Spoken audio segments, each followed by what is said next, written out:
I'm ADHD. I'm all over the place. I like, to run around. And it quickly turned into the first year in real estate, made $109,000. Understanding, it's like one of my favorite phrases for this is, well, you're not going to get highly educated people, or they're not going to believe it. I took a 900 or $800,000 listing on the lake last year.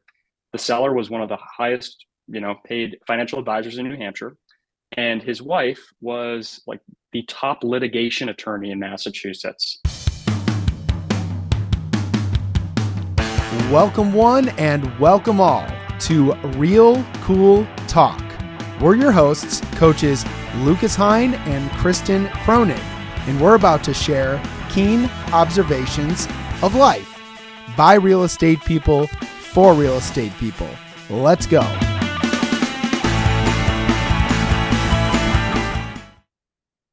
Hey, here we are. This is, we're going to call this like episode number 1. We've been doing a lot of recording, but we're going to call this episode number 1 of what I am calling the Kool Talk podcast.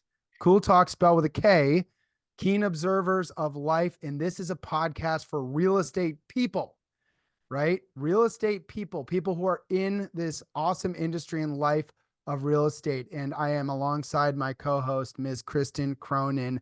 How are you today, Missy? I am excellent. It's Friday. It's Friday, and we just talked about Friday Hair Don't Care, right? I have Friday Hair Don't Care for those people that are going to watch the recording of this with the video. This is what you know if it's Friday hair because I have a cinnamon roll.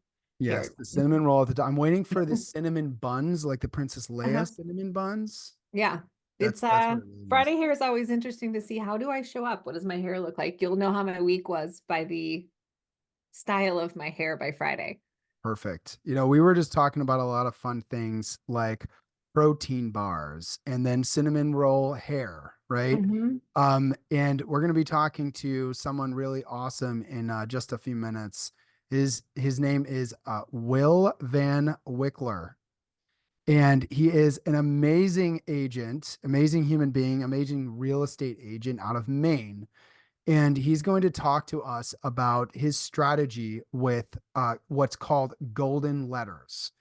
If you haven't heard of what golden letters are, they're simply letters that you are mailing to specific neighborhoods which you want to do business in with an offer to buy their house, either by yourself or a buyer that you might have in your pipeline. This kid, and I say this kid because this guy who's amazingly mature and intelligent is only 22 years old. He got into real estate right out of high school. He's going to tell us a little bit of his story. I'm not going to try to explain too much of it, without asking him for it too. But he's gone from, a few $100,000 in GCI all the way up to over $1 million in gross commission income last year. And he's going to talk to us a little bit about his strategy. Kristen, what's your experience with using golden letters? I am excited for today, first of all. And actually, golden letters have been a topic of a lot of my coaching calls recently because we're talking about like how do you kind of additionally touch areas that you're circle dialing through or you're really trying to target specifically. I have a couple clients having great success and I have other ones that are just kind of breaking into this. So I'm excited. I can't wait for today to see what is he doing differently and how is he leveraging it. And I'm really curious to know, what kind of protein bars is he eating? I am too, because if you're listening, please send me an email with your favorite protein bars because they are utterly disgusting. And Lucas and I were talking about this. I don't like to eat during the day. Um, just don't. It's heavy when you're sitting here all day doing things, and they taste like clay. What is False sugar clay. Like if someone took clay and put some mini chips in it and peanut butter and tried to make it into food. and maybe Disgusting. sprinkle a little sucralose to enhance the taste. It's This still, you're still eating clay. disgusting. And I'm in between. So normally we'll just really get into it today. Normally I drink bone broth during the day, but I'm out of my favorite bone broth brands and I'm into this disgusting clay bar.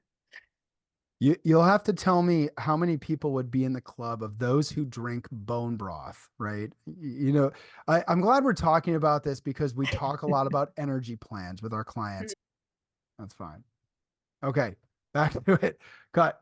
We were just talking about energy plans, and oh my gosh, this is our first run at this, so we are going to be doing a lot of cutting around. A lot of cutting, a lot of Yeah. edits. Energy plans are kind of important, right? And one day we're going to do a whole show out of energy plans, probably interview some people that are really crushing it at a high level. And I like to do things on all sides of the spectrum. I want to hear from people that are struggling with their energy plans too. So expect a future episode with that. Yeah, I actually talk a lot about this because I have a 20-year fitness background. So nutrition, movement science, that kind of stuff. I have done a lot of things. I had combined business and fitness prior to my real estate life. But I had a client where we were talking about how her health issues, and I've been here in my own life, are derailing your ability to be consistent in what you're doing every day. So I said, hey, you know what? Let's work on your health plan. Let's look at it. So I think those things are really important because if we're not taking care of ourselves, we're not feeding ourselves, we're not creating balance in all areas, it literally makes business impossible. Very difficult. You know, we have one of these exercises that we do a lot, and you're obviously very familiar with it too, Kristen. People can call it a variety of things. I call it the 7 circles exercise, right? You took us through a couple of lessons. It essentially is, I mean, I think Tony Robbins calls it a life wheel. Is that right? Yep. There's a lot of people who use the life wheel. There's a lot of different models for it. Yeah. Yeah.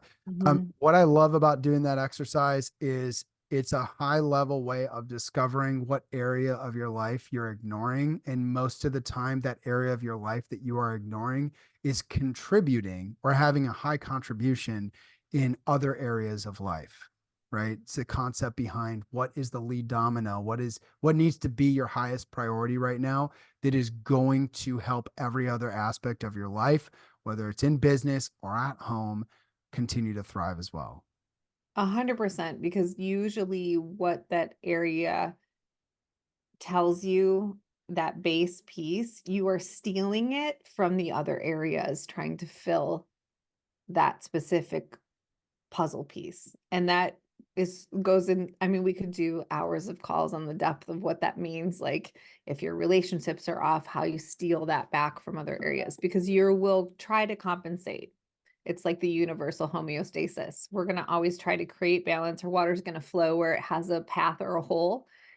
Same. If we have a hole somewhere in our whole self, we will steal other areas to try to fill it, or we'll recreate something in another area, trying to compensate. It's a very interesting point because these are questions that I'm going to want to ask our guest, Will. I think that the average age is an important thing to bring up of the real estate agents and professionals that we coach.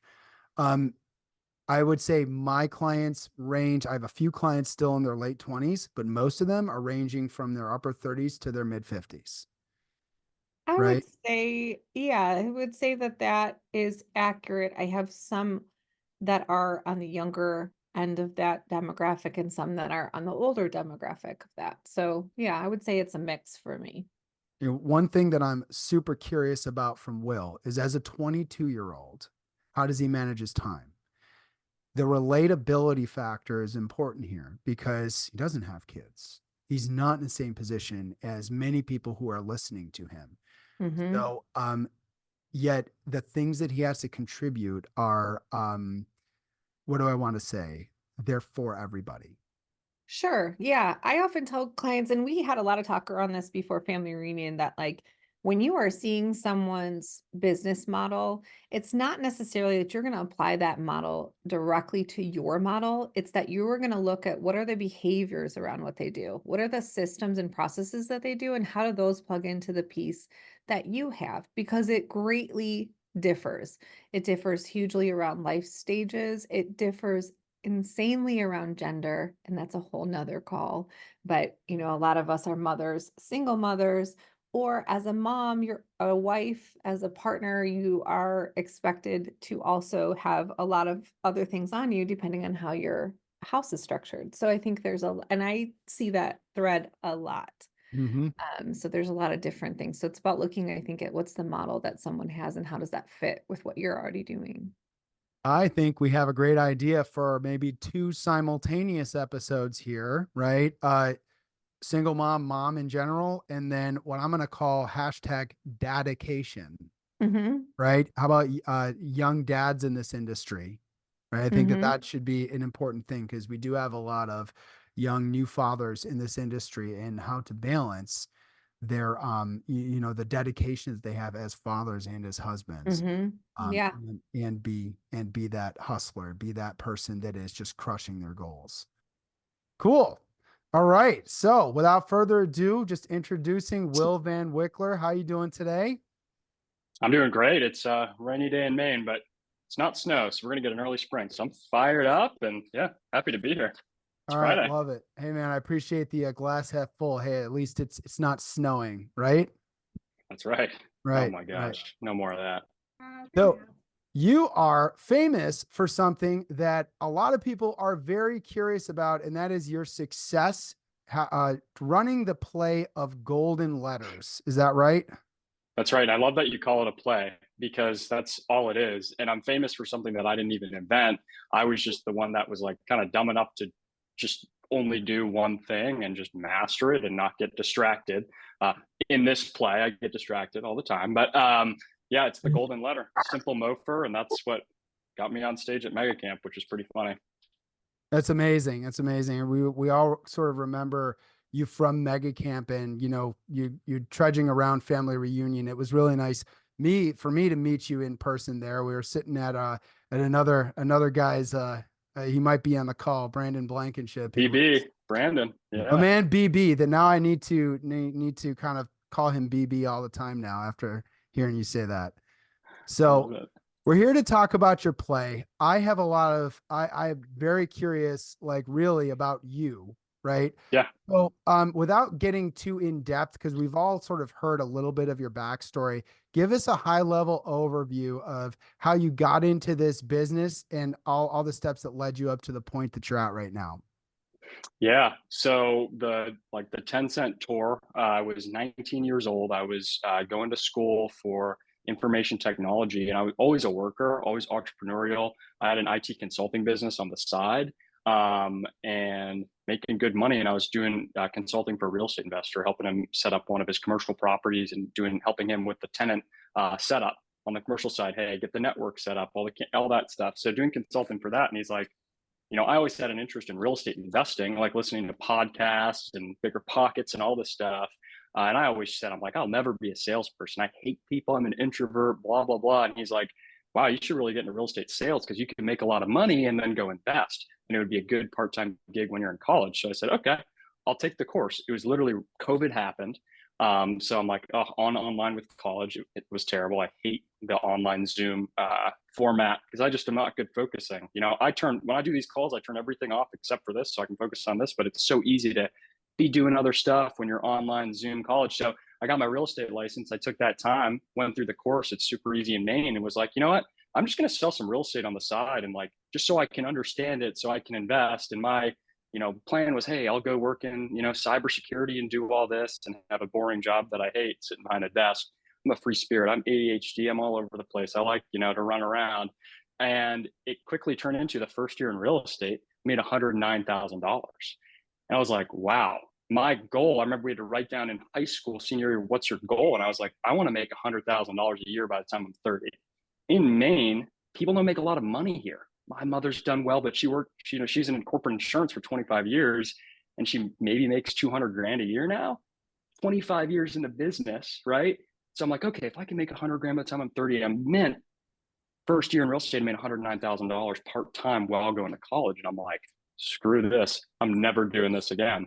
So literally just went headfirst into real estate. Second year, $230,000 gross commission income.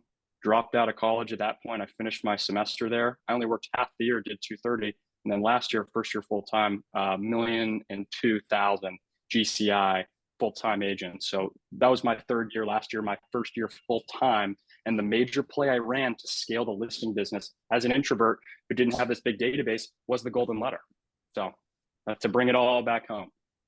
You bring it all back home. And I want to ask specifically about that. I could ask you question after question after question about the role of coaching in your life and the time thing, the debunking the myth. And I want to get to that. But I think what people are most curious about, that our listeners and our people on the call right now, is talk to us about the numbers. What does it take to get results? Talk to us about your consistency. What do you do? Who are you sending it to? How frequently? All that stuff. Yeah.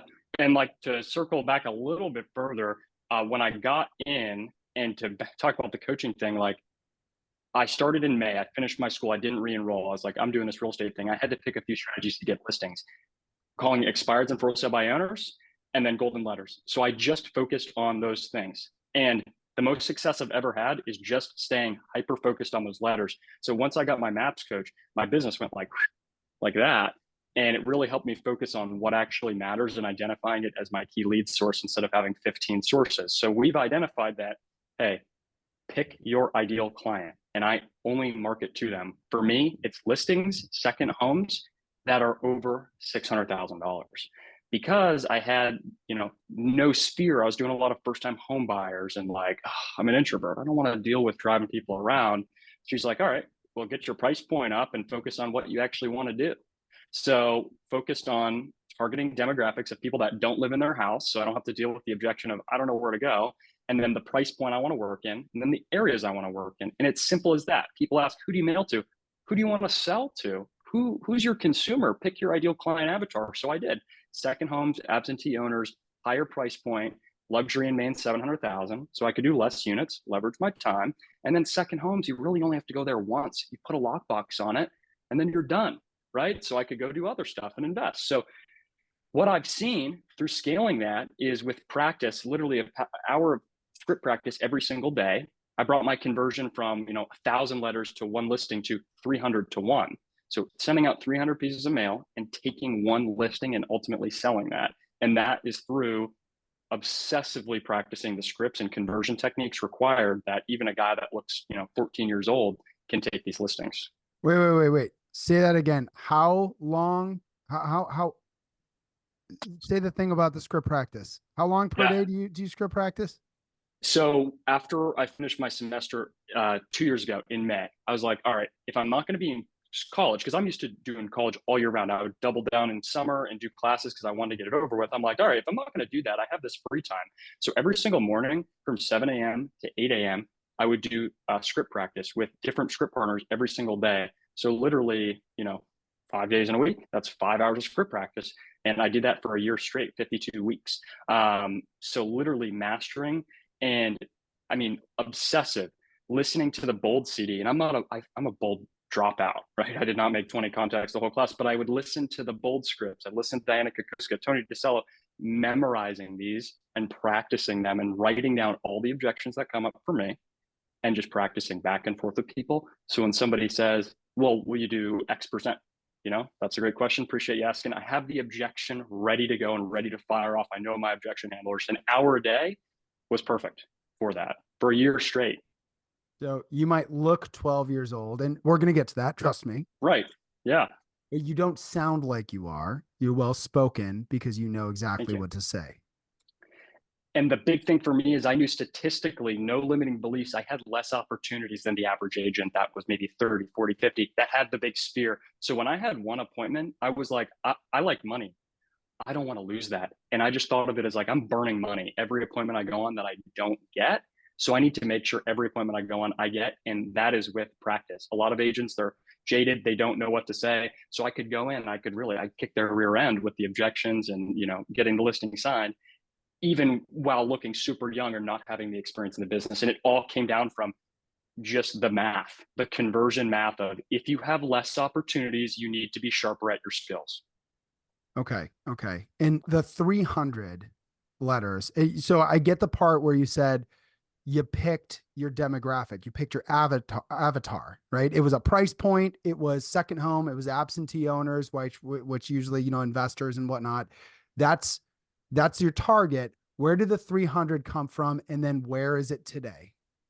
Right. So everybody always asks, I have a Facebook group or agent. They literally come up to me. I was going to the bathroom and somebody's like, what color ink do you use when you sign these letters? I'm like, they can't get away from the golden letter guy. Everybody wants to know, but it's all about what you do.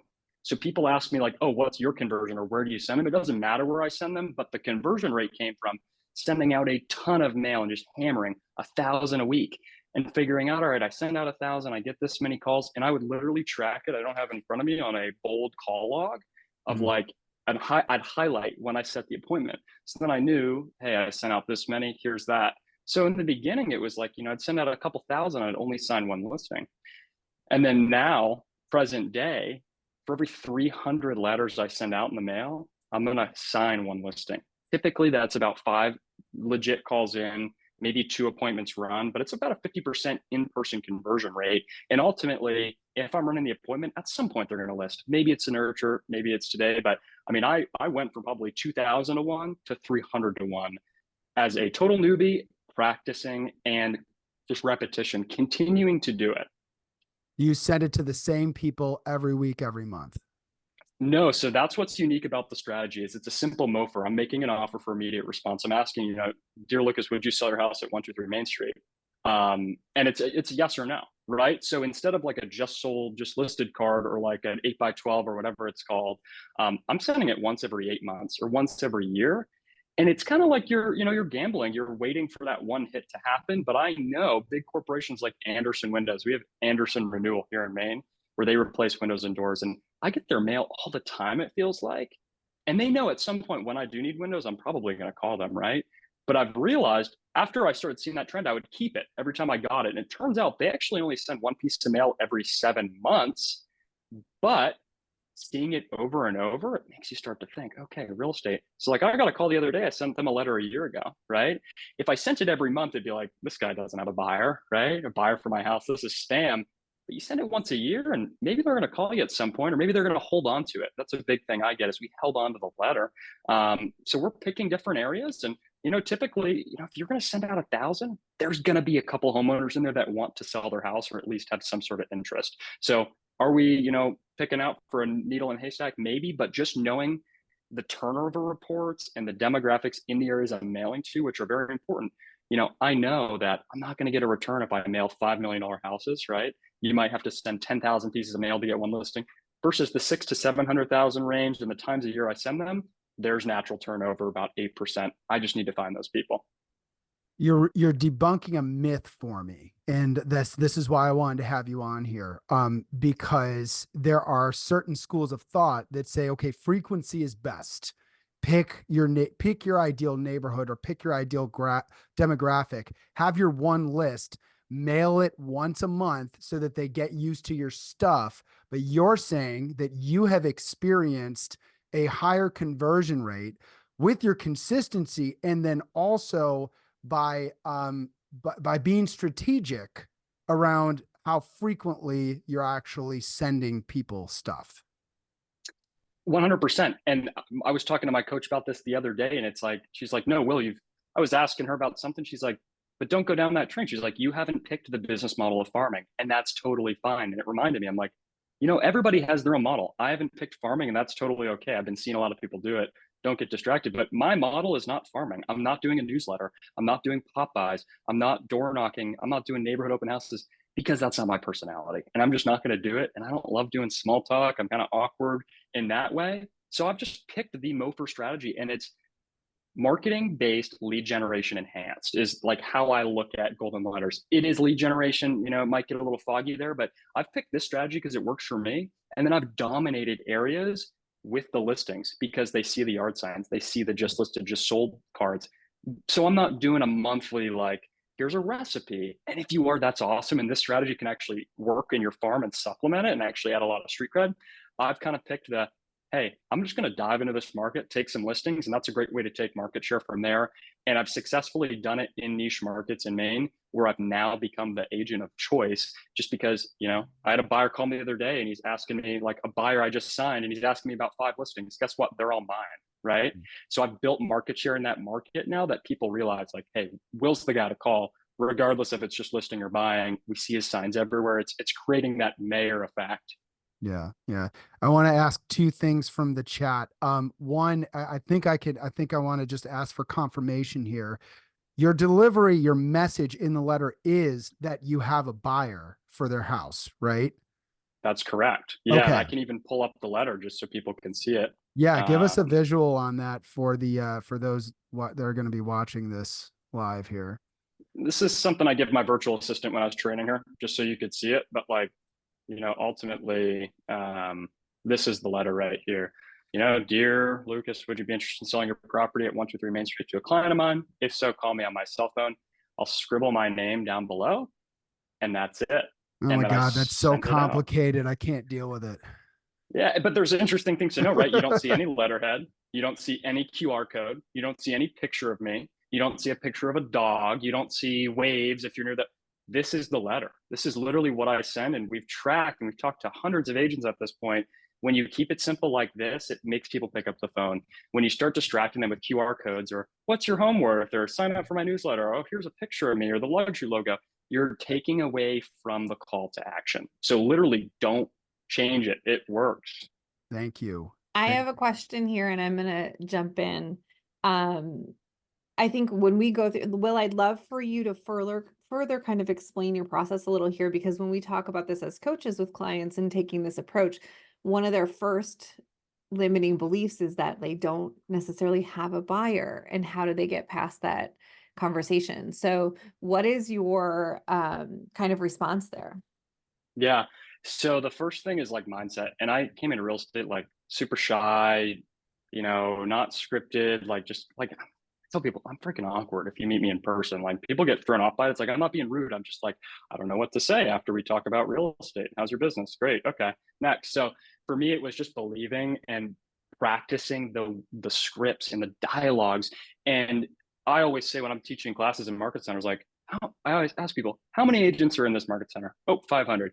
How many active buyer agency agreements do you think are in this market center? Okay, 3,500. Great. So there's 3,500 committed buyers to Keller Williams XYZ. Okay, great. So do you think if you had a listing, you could find a buyer? Yes. Right. So for me, it's like, I know I can find buyers.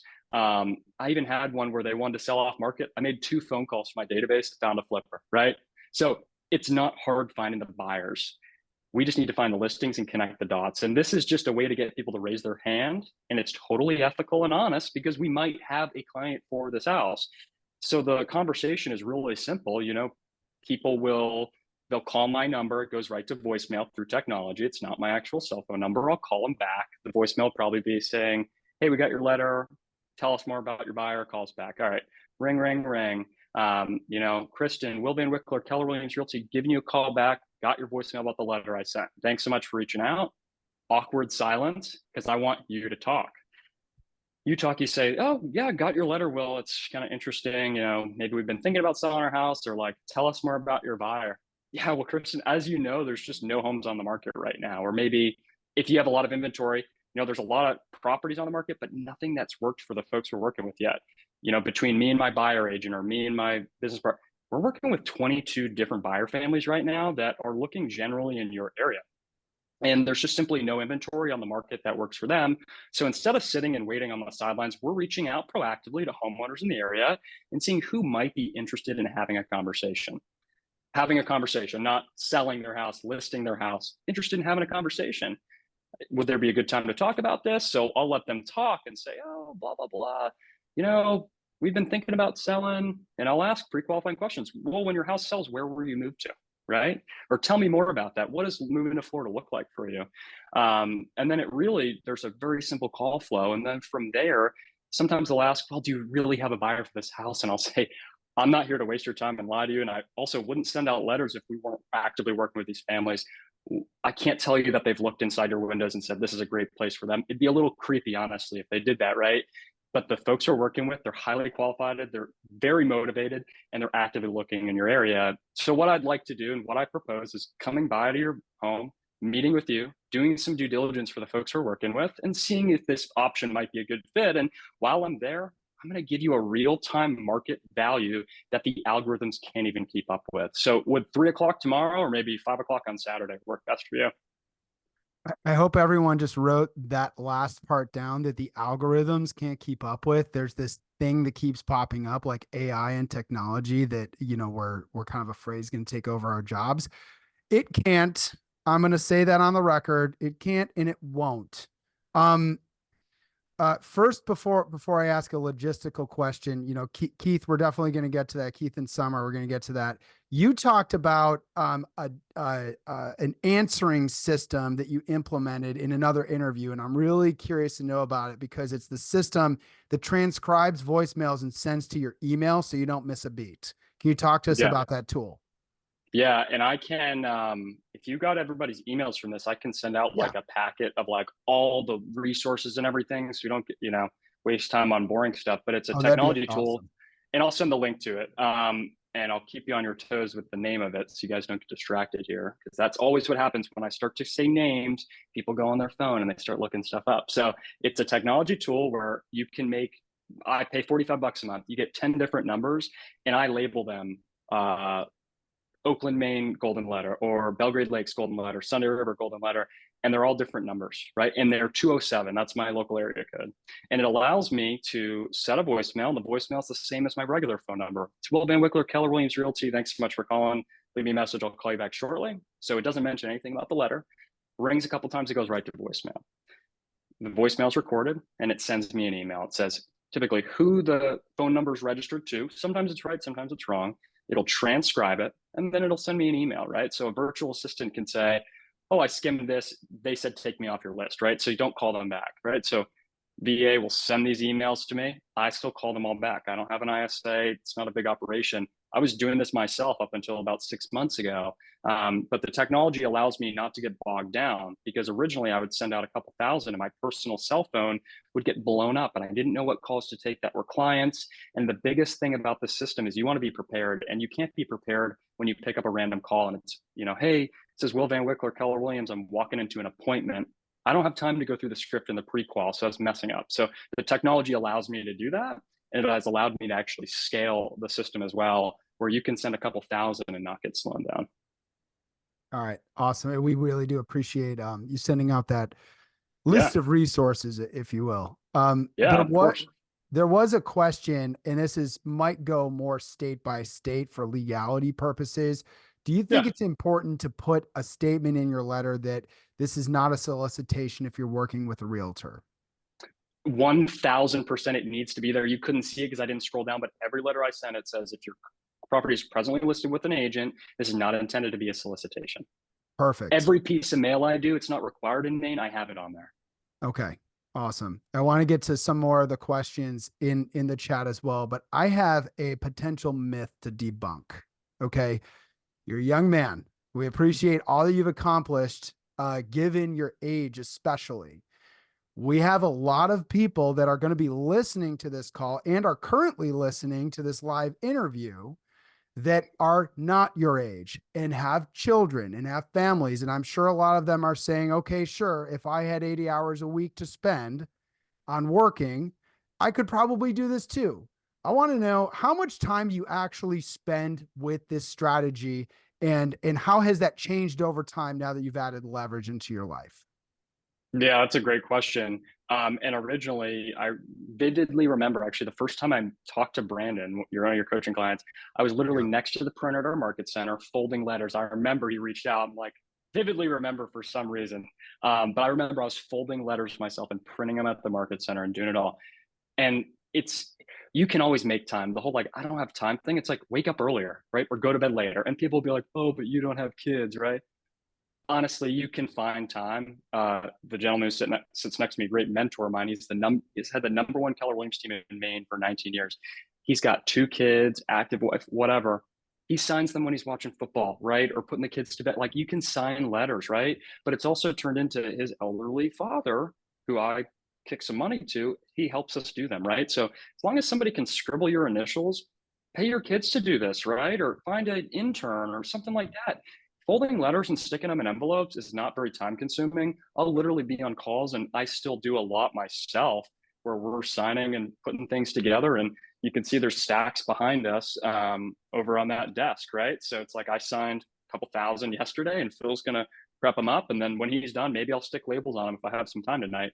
It doesn't take that long. I can do about 200 in an hour while doing other stuff. Okay, you answered another question. Are you using labels? Sounds like you're using labels, but you're also scribbling your address, right? Yeah. So like, here's how this will look.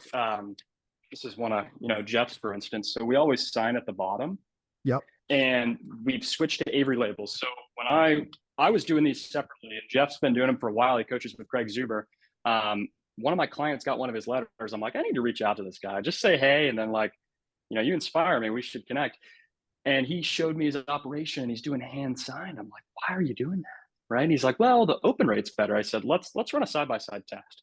Yeah, we're competitors, but we can collaborate. So you ran an A/B test, and it turns out, yeah, you might get, for every 500 you send out, you might get 3 more calls handwritten. But the handwriting, it takes Phil all day to do 100, right? Mm-hmm. So instead, we could do 2,000 in a day with labels. So it's a game of probability, and it's just a game of volume, right? It's like if you make 50 more calls a day, you're going to set 5 more appointments, versus door knocking, right? You might get more quality, but it takes you more time. It's just, how do you want to leverage it? To this day, everything we do is labels. It doesn't matter the price point. Once in a while, when I'm very targeted with an expired or like a builder I'm going after, I'll handwrite 3. But 99.9% of the time, we're doing all labels. And the myth understanding, it's like one of my favorite phrases for this is, well, you're not going to get highly educated people, or they're not going to believe it. I took a $900,000 or $800,000 listing on the lake last year. The seller was one of the highest, paid financial advisors in New Hampshire. And his wife was like the top litigation attorney in Massachusetts, professional litigation attorney. And they opened a mailer with an Avery label on it and no return address. So if that doesn't work for those highly educated consumers, it will literally work for anybody in your market. And you just get over the myth of like, oh, it doesn't have a label, right? Who cares? Get them out the door. Love that. Love that. Kristen, what else you got? I've been hogging Will this entire time. It's okay. I know how excited we were about this. So I'm Merry Christmas. Let Lucas run the show today. Will, I think it's incredible though that you picked one thing and you were so intentional and you did everything that you could do around that one thing. It just shows how important that is, because I think even if we're picking 3 things, have you exhausted that first thing? And if you haven't exhausted, what else do you need to do? And you did that. That's amazing. And I love that you prepped with the scripts. You did what we tell people to do. We're like, hey, would you go to the Super Bowl without practice? No, you can't even get there. So I think that's amazing. What you've done is amazing. Thank you. Yeah. And it's honestly like, to plug it, I went from having like 19 different lead strategies. And when my like second call with my maps coach, she like broke down all of them. She's like, why are you so busy and exhausted? Well, I was doing FISBOs, expireds, door knocking, cold call, trying to do Sphere, newsletter. She's like, all right, where'd you get all your deals from last year? All right, these top 3. All right, let's delete everything else. And your only listing lead gen is golden letters and your builders, which are past clients. And I was like, so I'm going to do more with less. And then I made $1 million last year. Mm-hmm. Yeah. Big shout out to Ariel Anderson, Rockstar used to be in her coaching group. She's amazing. So big shout out to her. She coaches a lot of people in our ecosystem. So I had to give her props at least once for you, Will. That's awesome. Yeah. She's coaching's literally changed everything. It really has. So really quick, I know we got to go. And if you guys have 1 minute and you need to jump off, please go for it. But my clients, we talk about active and passive and prospecting that's marketing based, followed by lead gen. So Allie's question was are golden letters considered active or passive? So can you break down, because you said it, Will, you said you are marketing prospecting based with the lead gen follow-up. Yeah. I'm not a lead generator. The guy next to me, Jeff Mattea, he's a freaking machine. Like there's something wrong with him. He makes calls from 9 to 11. I can't do that. I don't have the database to call, and I can't sit still like that. So the business model I've picked is marketing based, lead gen enhanced, and that's totally fine. But not doing the lead gen part is where you're going to fall, because it's great if leads come in, but hey, maybe they're not ready. It's like, well, you've missed the opportunity. So I've picked the lead gen enhanced model where I follow up with people, and that's the kind of prospecting part of my business. But it's both passive and active, right? Because I'm sending mofers out, and like Jeff does a lot of TV and radio. It's the same way, right? You're marketing to people, and I know based on the math, I'm going to get a return on it. So this is a strategy. I'd try it for 6 months. I wouldn't try it for a month. Continue to do it because you will see the results if you're doing the right things. It's just the business model I've picked. I'm not the perfect MREA child, right? Like I don't do the, the database DTD2, whatever. Don't listen to me about that. But I've stuck to the system in a way where I'm hitting my 20 contacts. Well, you're also talking about something that I know Kristen probably is too. I'm talking about with a lot of my coaching clients is debunking this other myth that we must fit into this perfect box, right? Right. And we pay nothing but respect to our founder and author of our great Red Bible. At the same time, this is 2024. So utilizing what works really well for you. If you're the kind of person that needs to get out there and talk to people, do what your coach told you to do, Will. Pick your top 3 and you do nothing else. Do the thing that brings you the most joy. Yeah. I think the key point is, as realtors, you cannot avoid picking up your phone. You have to do it at some stage of the game. If you're not going to do it on the front end, you absolutely have to do it as the follow-up on the back end. So you have to follow whatever you're doing with a phone call. And if you can't do the phone call, you may have to reevaluate what you're doing. And it's having a system. It's MREA-ish. Sorry to cut you off, Lucas. I just got so fired up with that. I'm like, bam, because I do respect Gary and I respect that model. And gosh, I wish I could do that, but I'm not going to do it because it brings me no joy. So I found something and I have the system and it works. Well, the MREA-ish is probably why MREA2 is still in the works and has been for the past umpteen trillion years. And really why we're probably going to see more iterations of this come in year after year after year. And we thank you for your contribution on that. It's one of the things that I point my clients to the most at this point in time is what strategy you want to run. Great. Let's find somebody who's doing it at a high level. Let's take a look at their play and let's see what version of it we can run for it that makes sense for your business. Bam. Right. Just pick a couple, 3. That's all you need. Okay. So, want to pay respect to people's time. Usually we keep the show about a half hour, right? Anybody Will, I want to pay respect to I've got time. Too. Okay. Yeah. So if anybody else has a question that they want to pop themselves off of mute or just raise your hand, just please do so. We have some extra time here. Did I miss Will mentioning where he gets the second home with the absentee owners? What resource he's using to pull that information? Didn't miss it. It really depends on where you are. My MLS. I'm in New England. I'm in Mass. Yeah. So like you're the same MLS as New Hampshire, which I have access to. They have like Remind well, your MLS will have it. RPR, Remind. There's free ways to get tax data. We just want the owner's first name, last name, billing, zip code. We want all their address info and their names. That's it. Maybe your title company can do it. Maybe you can do it. Prop Stream's another way, but look to see what's free first. Main MLS has it. It's through Realist tax data. So just a tax data tool. Most MLSs have it for free. Yeah, we have Remind and RPR through MLS PIN, but I don't know how to use it well to actually, get that data. You don't know until you do it. I had no idea. And it's pretty simple. Just, I'd reach out. There's probably videos of like how to collect the homeowner info. You can draw circles. You can do stuff like that. I have a pretty in-depth course that goes over all that boring stuff, but you don't need the course to get into that. It's super simple. You don't need it. No, it's literally just get tax data information on a spreadsheet. That's it. Okay, great. Thanks. Yeah. Well, great thanks for thing for a VA. Go ahead, Jeremy.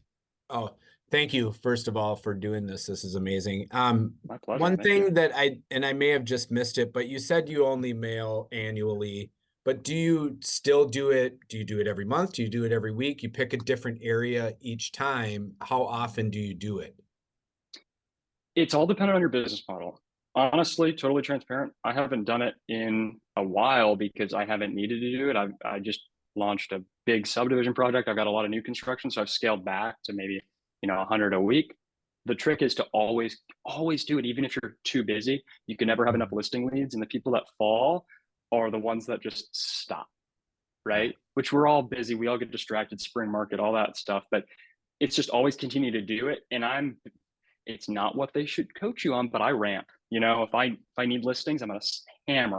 I'm gonna do 10,000 in a month, and then I'll take 12 listings and be like, all right, we need to tone this down. I can't handle anymore. So it's finding your pace and cadence of like, can you handle another 24 listings a year? Great. All right. So do the math. If you take one listing for every 500 times 24, that's how much you should send. Break it down into weeks. We always send them once a week. And just make sure you're not getting bogged down. The biggest thing is you actually want to be able to call the leads back. If you're sending too many, you're wasting money. Okay. No, that's great. Thank you again. I have a question. My pleasure. Yeah, thank you so much for this. This is awesome. So I'm just curious, obviously you said something about a spreadsheet. So do you have like different neighborhoods on different spreadsheets, and you just kind of every 7 months go back to that neighborhood or something? Store them all in Google Drive and just label the folders and when they were last sent. And my VA has a tracker, like, hey, we sent to X subdivision. And Maine, we don't have subdivisions, so it's like, hey, we sent to this town. Yep. And then we could do a calendar reminder too, which is big. Thank you so much. Well, one question is, what does your backend systems look like? You mentioned you have a VA. So what does that look like, and kind of what's the leverage in your life around your business? It's pretty minimal, which surprises people for the volume I do, but I like low overhead. So I've just picked the model of a part-time VA, which is $700 a month. And they act as like my executive assistant, like monitoring my email messages, setting appointments for me, just back-end stuff, marketing, newsletters, and then the golden letters. And then I have a pay-per-close transaction coordinator who's awesome and like just takes the ball. I put it under, she takes it to the finish line. So all I'm doing is selling and just kind of overseeing, and having that EA has been huge for me to take the 80% out of my life, which I'm not good at. I could probably have her for 5 hours a week if it was just letters, and it doesn't need to be expensive. Awesome. No showing agents or anything, just me in production. Somebody, one of our awesome guests in the chat, John McCann, asked, did the increase in conversion rate from 1,000 letters to one listing increase because your letter changed, or did it increase because you got better at converting the people that call in? Valid It's question. the latter. It's getting better. And I taught a room of 100 agents one time, and I said, how many of you guys raise your hand if you want to change the letter right now? Everybody raises their hand. They want to put their logo, they want to put all this junk on it. Just don't change it, right? We've done thousands. People have done thousands before us, so the letter never changes. I don't care if they're foreclosure or second home or luxury. It doesn't change. The message is the same. It's just the skill. That's the only variable you can control. You can't control the market. You can't control how many people open them, but you can control the actions you take once you get the call. Awesome. The role of practice is going to come into play over and over and over again, especially, I mean, we don't have to pretend to not know what's going on in the news, guys. And yet that it is just a dialogue that we're having with our clients. So, Will, if there's one thing I personally took away from this conversation, is the importance of practice and role play being more important than ever before. Right. Yeah, because there's going to be less opportunity. We know statistically. So we just need to nail it. Awesome. Will, I appreciate your time. I think it goes without saying. Where can we expect to see you in the future? Can we expect to keep seeing you at the events, probably on the stage, all that stuff? Yeah, I love going to the KW events, big in KW Wealth. I'm not a hard guy to find. Add me on Facebook, shoot me a message. I'll shoot an email out.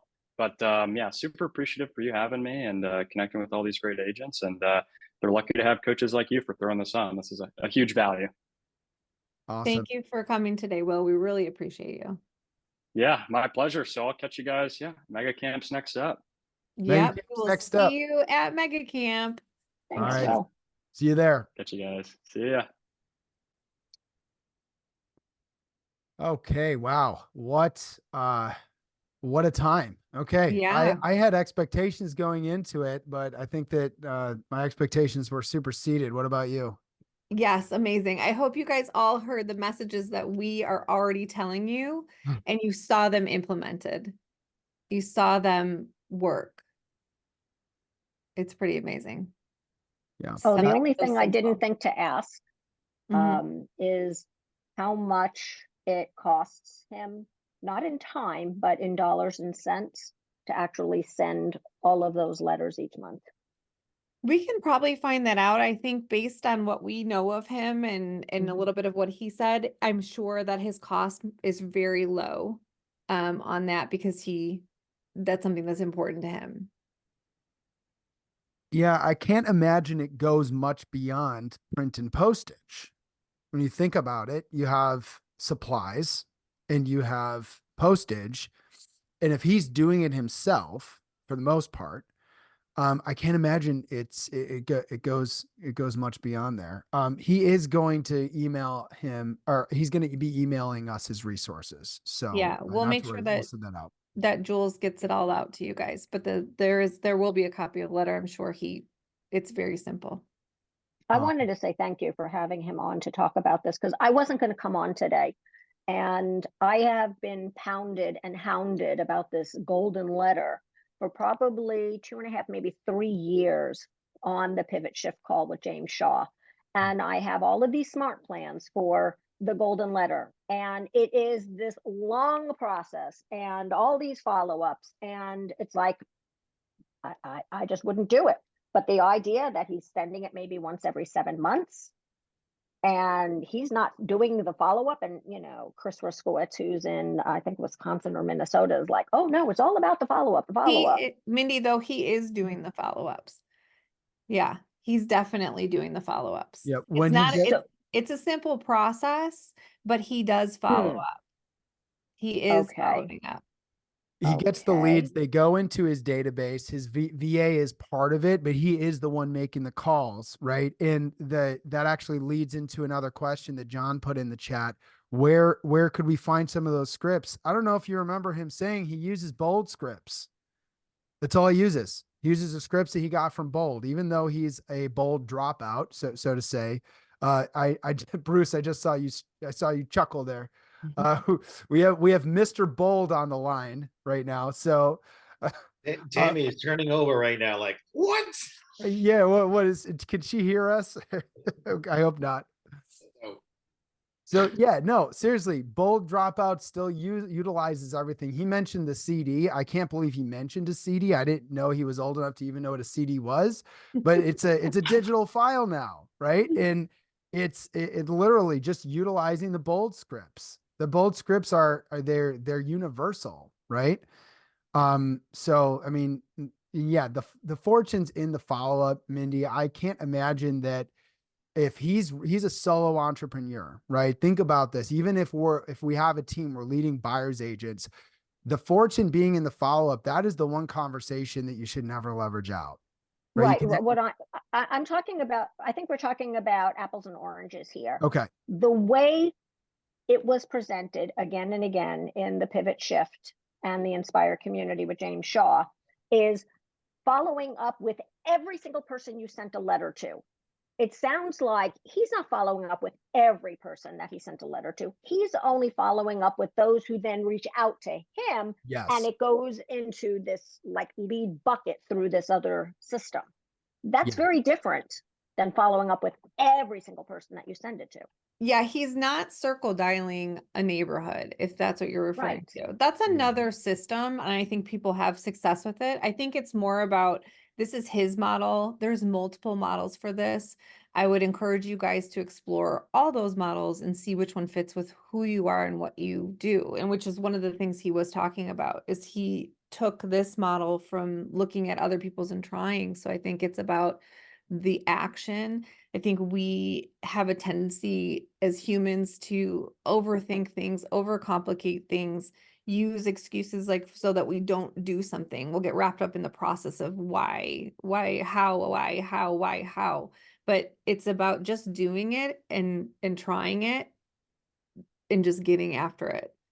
So what I look at is I have been instilled with this TCPA fear of the cold calling of, I'm going to be violating the do not call list. Whereas if somebody reaches out to you because you sent a letter, they've given you permission to call them.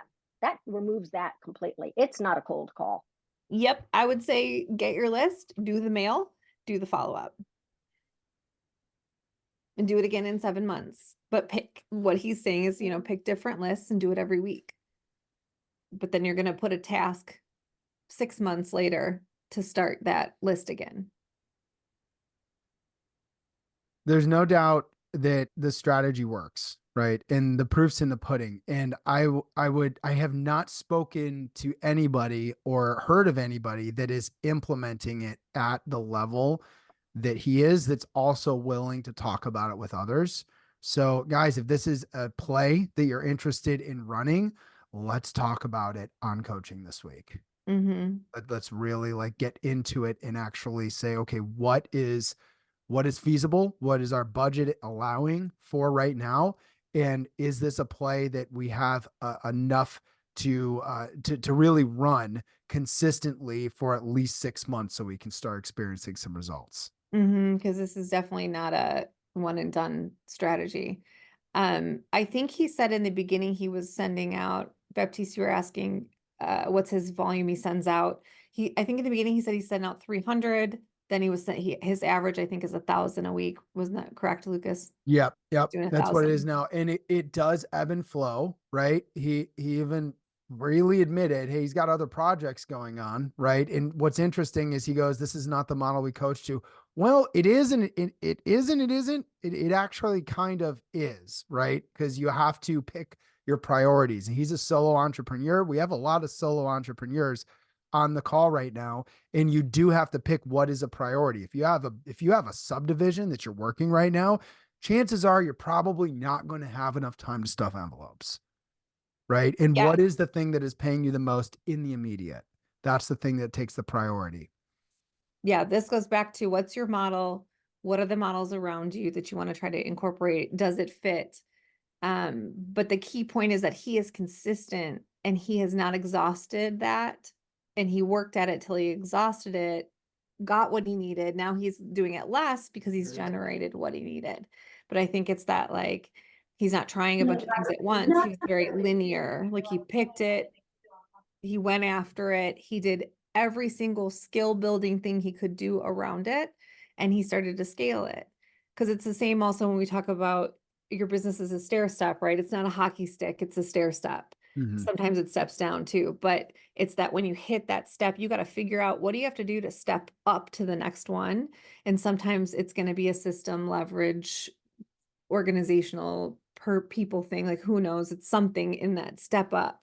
So he also is at a place where he's stepping up, even now where he's at, right? He has a part-time VA.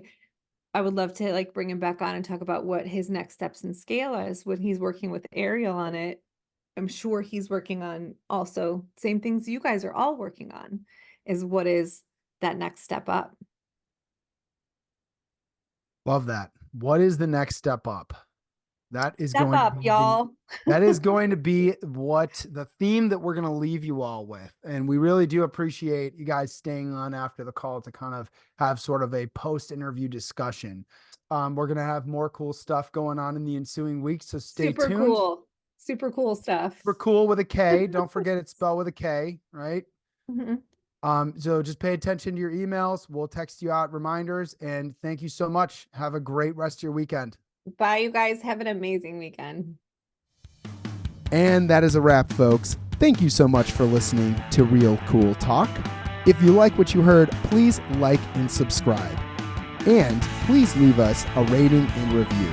We want to hear your feedback as we thrive on feedback. It is always the breakfast of champions. And now for the legal stuff. This podcast is for general informational purposes only. The views, thoughts, and opinions of the hosts and the guests represent those of the hosts and the guests, and not Keller Williams Realty International, its affiliates, MAPS Coaching, or its affiliates, and should not be construed as financial, economic, legal, tax, or other advice.